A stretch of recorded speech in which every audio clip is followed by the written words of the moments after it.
Hey y'all, it's me.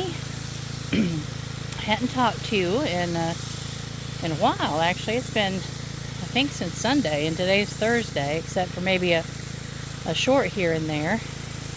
And as you can see, I'm down here watering. Just got home from our Thursday market, and we had a good market.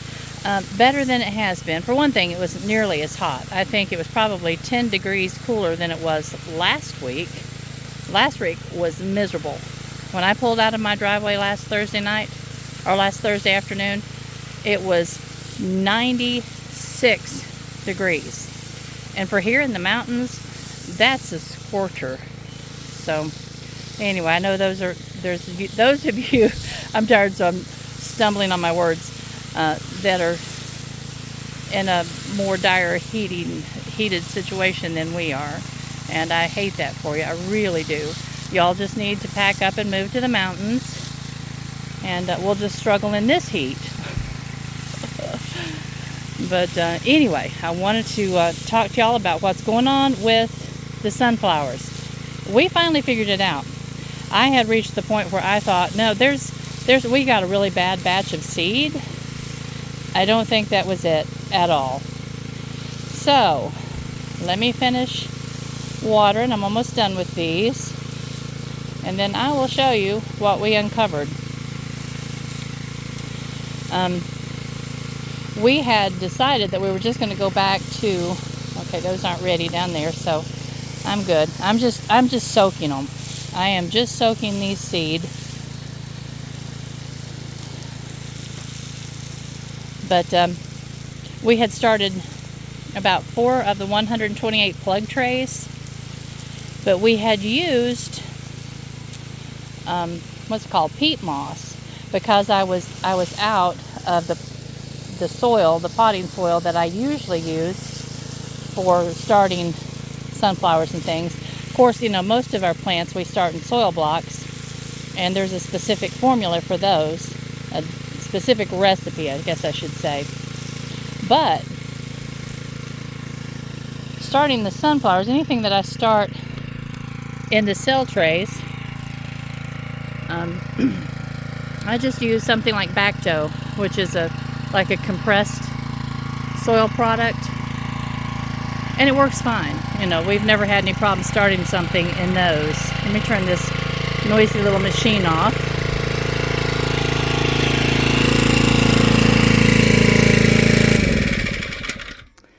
And turn my water tank off, because I certainly don't want to lose my water. He just filled it up for us, or filled it halfway up. You can see it has issues, so it doesn't get filled all the way up.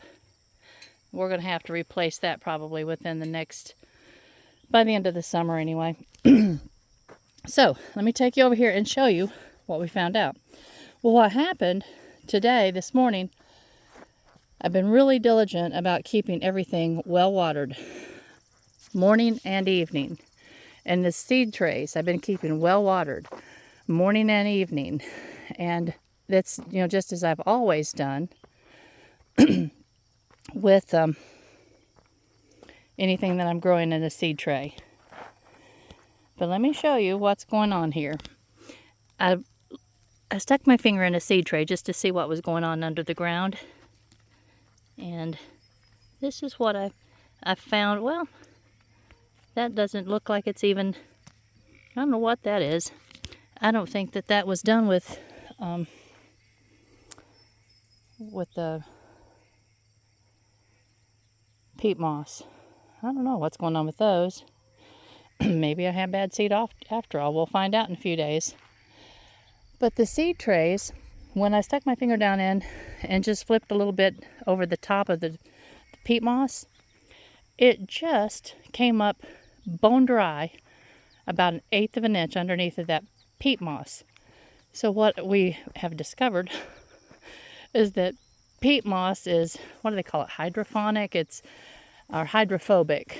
It means that it repels water until it gets wet for the very first time completely. Do you hear that buzzing? We've got, let me show you. We've got these little solar-powered gopher deterrents at the end of all of our sunflower beds. So yeah, we're hoping that they work. But when you're down here, you'll just hear them buzz every now and then. These are still a good way, do you hear it? A good way off from being ready. But they're coming on, so I'm saying that probably in about 2 weeks we'll be getting sunnies from this little row. It's a tiny little row. But our sunflowers have been, they honestly should be the easiest thing to grow on the planet.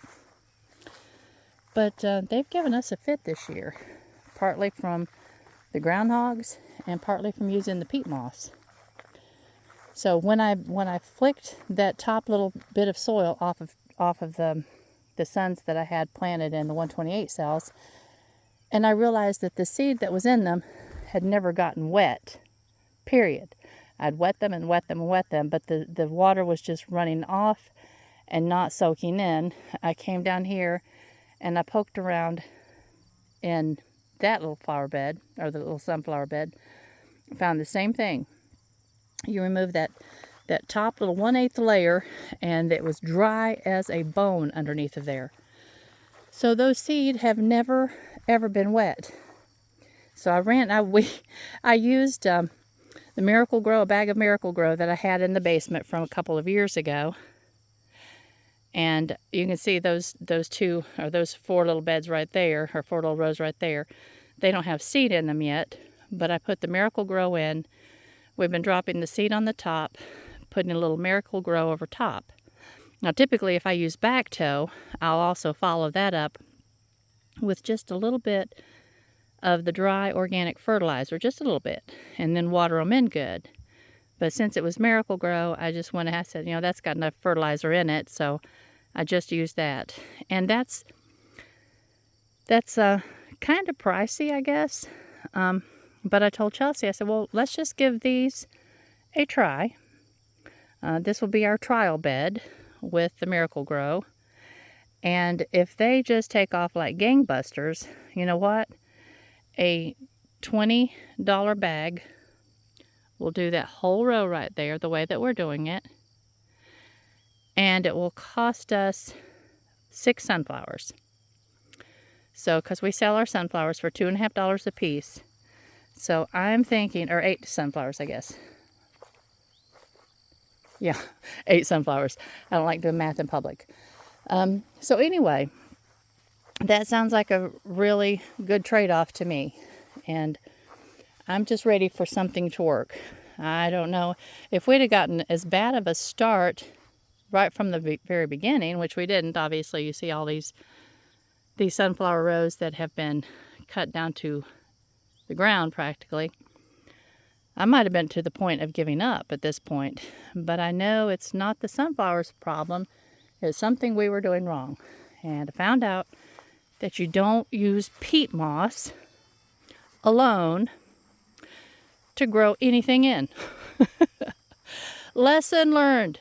Patty learned a very, very time-consuming and somewhat expensive lesson, because the sunflowers are our biggest little cash crop in this small little garden right now. Of course, it's small at this point, but you can see as we come on down here, we have a lot of little beds coming on real nicely. And I'm thinking, I haven't looked at the long-range weather, but I'm thinking I'm probably going to be down here early with my little water hose and watering all of these seedlings that are still tiny. And Chelsea and I will finish putting in that sunflower bed up there. This sunflower bed right here, it's supposed to be a sunflower bed, we will just start over with it come Monday morning, and that will be the next succession. But see, that's an empty bed. And this little bed has, I think, feather celosia. And there's that little ravine that happened at some point I showed you guys last week. And then I think that we have some lemon basil. And then down here, we have another sparse little bed of sunflowers. So, I don't know. Maybe I should go ahead and water these guys. There still may be seed under there that hasn't germinated. And then our poor little peppers. They're okay, but peppers like the heat, so they're doing okay. And these peppers there's a bunch of jalapenos, which is a no-heat jalapeno pepper. And then there's a bunch of California Wonders, which are the bell pepper. And this row is empty, except for a few weeds in it. And so, do you hear that thing? It's a little bit annoying. I don't like to hear beeping down here in the field, but oh well. And then this row is empty. And this row has the cucumbers. And then on further out it has the celosia. And then it has a few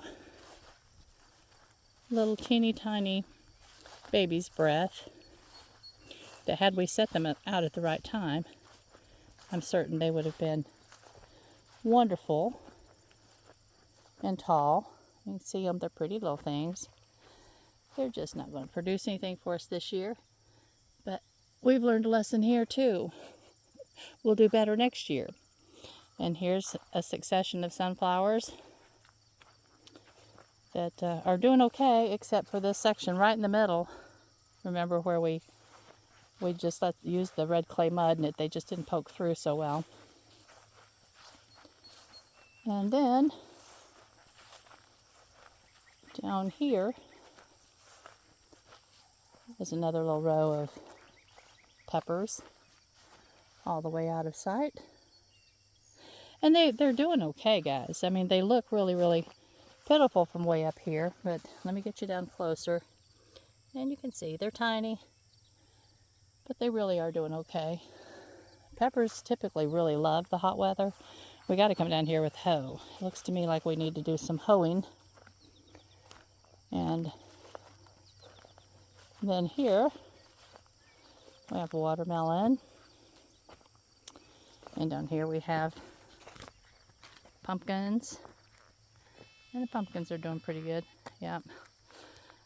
Those little buzzers are all over the place. And the watermelon row, I think I've got a few cantaloupe in here.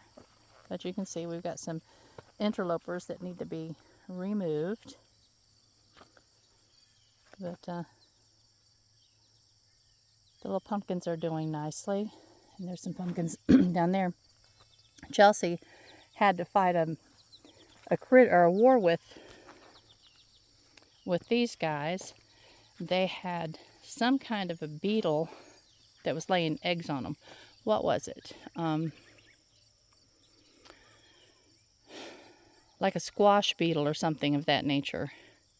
And so she's been down here with tape getting the eggs off and spraying with neem oil and doing all those types of things.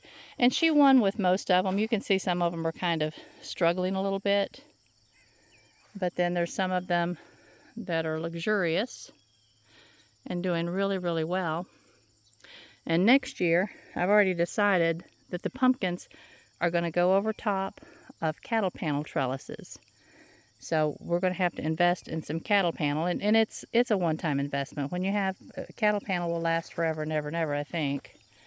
So yeah, we got to come down here and weed.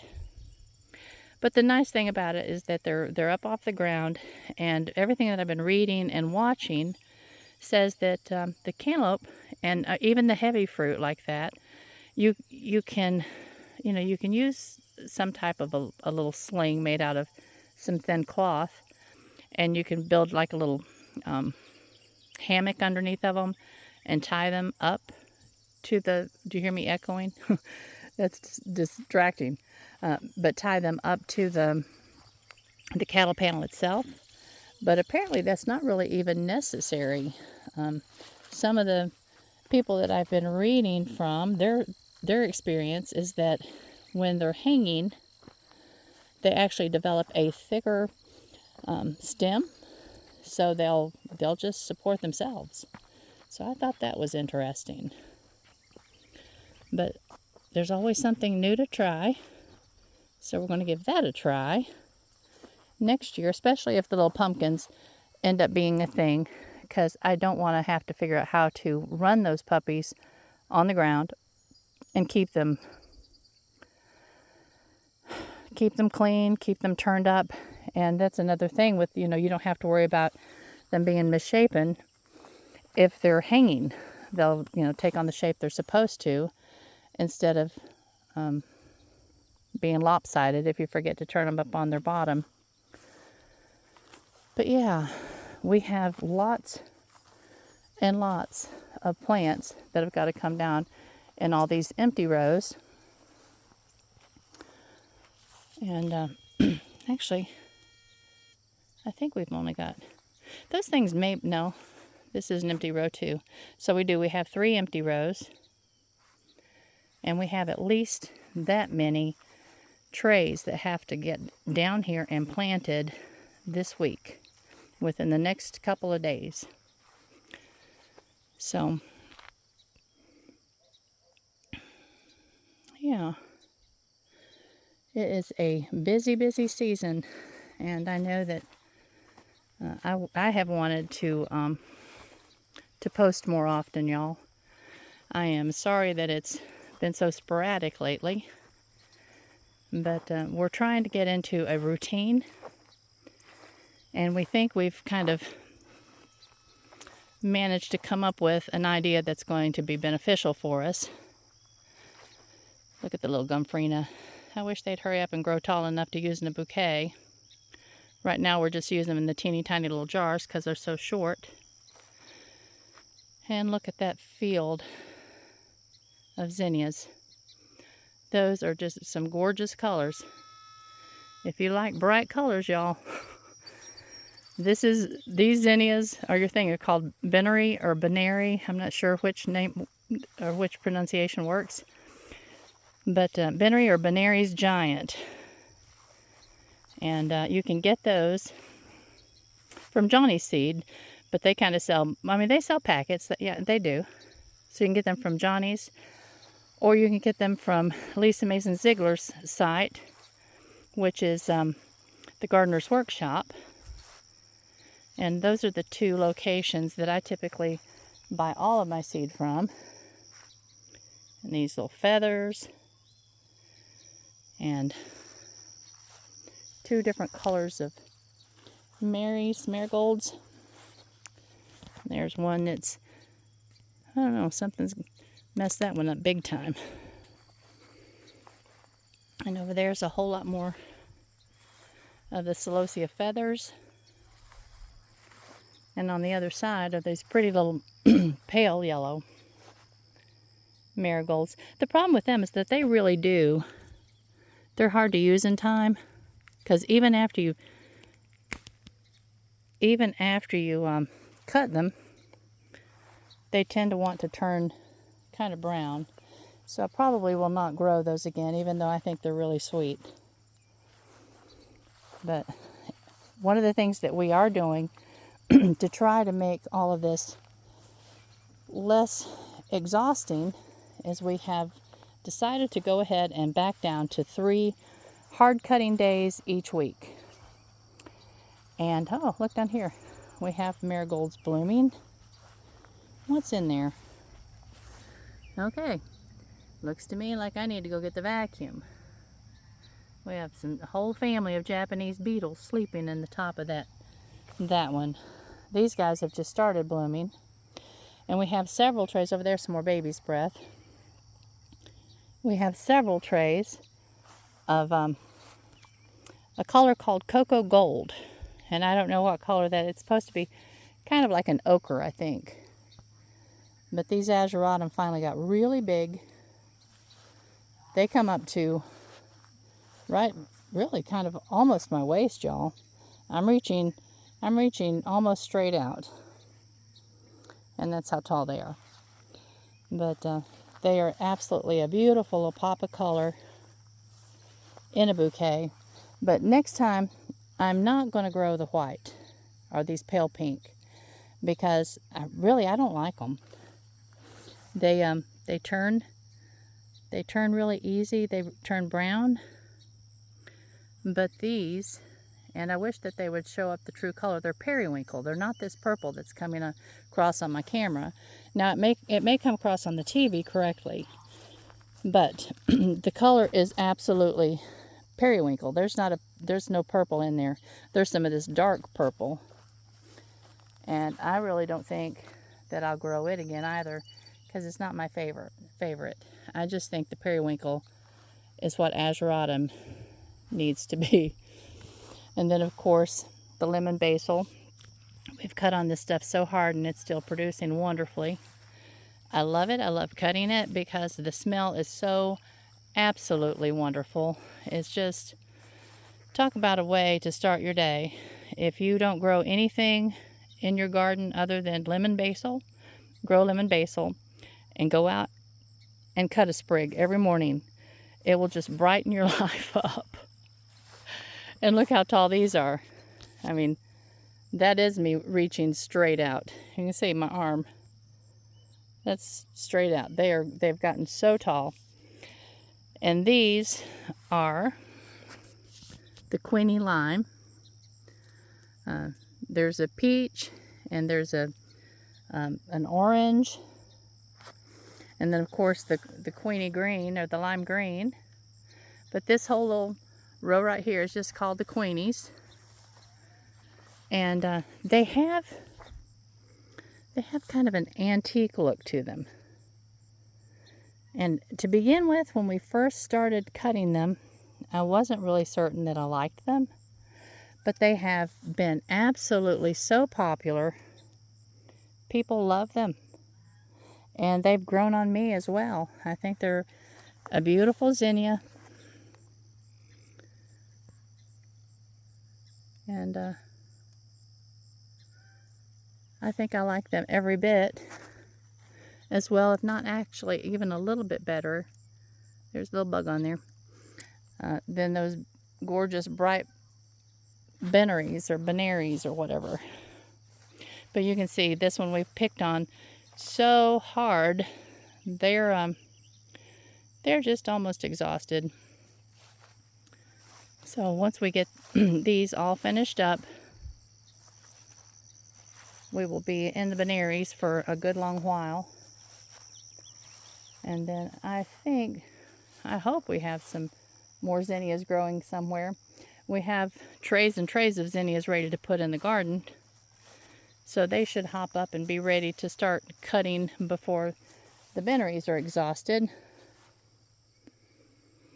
We will get all of this figured out and be in a better situation next year.